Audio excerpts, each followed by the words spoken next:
Hello everyone, వరిపిండిలో పచ్చిమిరం వేసి సర్వపిండి ఎలానో చూపిస్తున్నాను.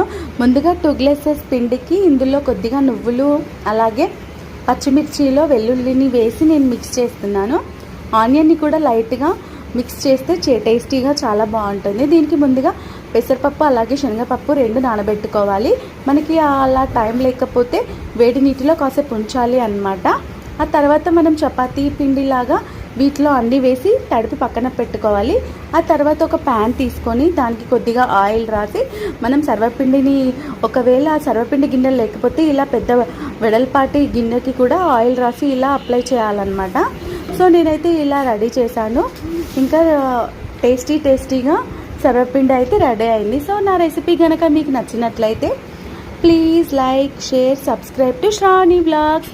లైక్ చేయండి, షేర్ చేయండి, సబ్స్క్రైబ్ చేయడం మాత్రం మర్చిపోకండి. Thank you everyone.